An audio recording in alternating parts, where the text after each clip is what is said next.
Hello guys, আসসালামু আলাইকুম। আমি মিম আবারও চলে আসলাম নিউ একটা ব্লগ নিয়ে। আশা করছি আপনারা সবাই অনেক ভালো আছেন। তো আমি আজকে রান্না করব খিচুড়ি আর সাথে কালো বোনা। এই তো আমি ফার্স্টে মাটির চুলায় জাল ধরিয়ে নিচ্ছি, কারণ মাটির চুলায় রান্নার টেস্টটা আরও বেড়ে যায়। ফার্স্টে আমি এখানে নিয়ে নিয়েছি পোলাও চাল, মুসুরির ডাল। চাল যেই পরিমাণে, ডালটা সেই পরিমাণে দিলাম, কারণ খিচুড়িতে ডাল বেশি পরিমাণ হলে খিচুড়ি খেতে ভালো লাগে। তারপরে আমি পরিমাণ মতো দিয়ে দিলাম সয়াবিন তেল। এখন দিয়ে দিচ্ছি তেজপাতা, এলাচ, দারচিনি আর দিয়ে দিলাম পেঁয়াজ কুচি। দিয়ে কিছুক্ষণ ব্রাউন কালার করে ভেজে নিচ্ছি, যেন সুন্দর একটা স্মেল আসে।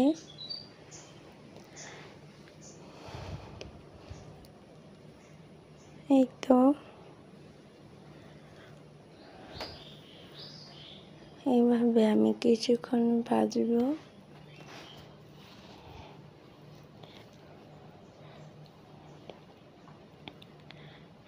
আমার প্রায় ভাজা হয়ে আসছে। এখন দিয়ে দেব আদা, রসুন, জিরা বাটা, একসাথে মিক্স করে নিয়েছি।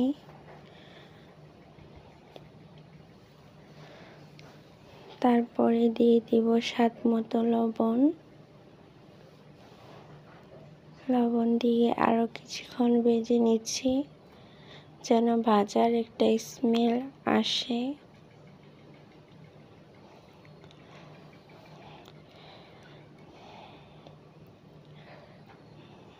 মশলা পারফেক্টভাবে ভাজলে, কষানো ভালো হলে রান্নার টেস্টটাও ভালো হয়, যেন পুড়েও না যায়। লো আঁচে ভাজতে হবে আর সময় নিয়ে কষাতে হবে। এই তো এখন আমি পানি দিয়ে এর মধ্যে দিয়ে দেব হলুদের গুঁড়া,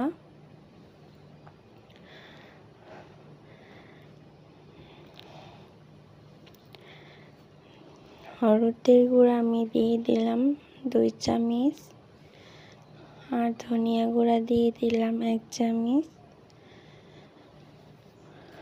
আর মরিচটা বেশি করেই দিব, কারণ খিচুড়ি ঝাল ঝাল খেতে বেশি ভালো লাগে। এই তো আমার প্রায় কষানো হয়ে আসতেছে। এখন আমি দিয়ে দিলাম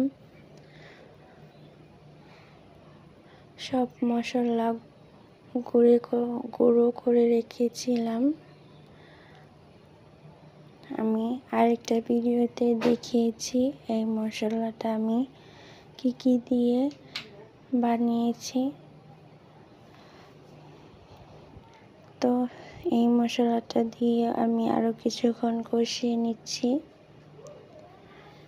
এই তো এরকম উপরে তেল ভেসে উঠছে, তাহলেই বুঝতে হবে কষানো হয়ে আসছে। এখন আমি দিয়ে দিলাম মাংস দিয়ে আরও কিছুক্ষণ কষিয়ে নিব।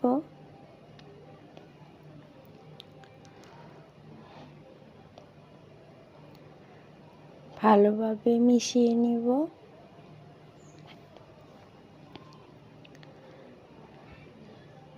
এই তো এখন ঢেকে দিয়ে লো আঁচে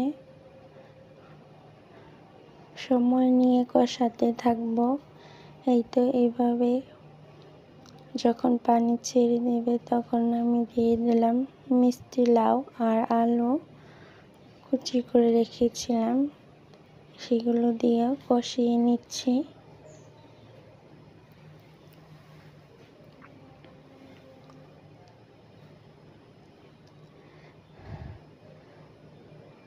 ভালোভাবে মিশিয়ে দিচ্ছি।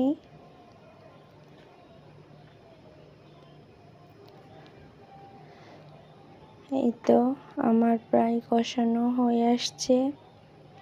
এখন আমি চাল ডাল একসাথে ধুয়ে রেখেছিলাম সেগুলো দিয়ে কষিয়ে নিচ্ছি।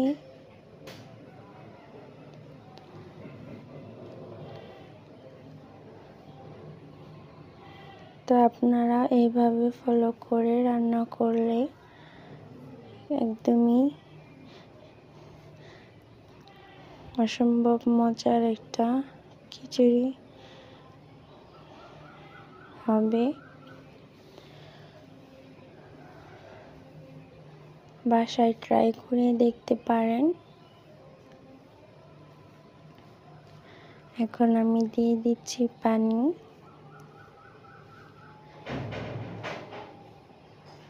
ঢেকে আরো কিছুক্ষণ জাল করে নিচ্ছি।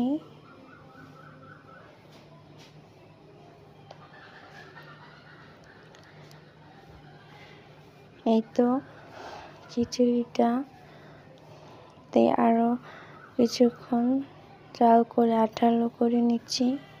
এই তো আমার রান্না হয়ে গেছে। আজকে এই পর্যন্তই। সবাই ভালো থাকবেন আর আমার জন্য দোয়া করবেন যেন আরো সুন্দর সুন্দর ভিডিও আপনাদের সাথে শেয়ার করতে পারি। আল্লাহ হাফেজ।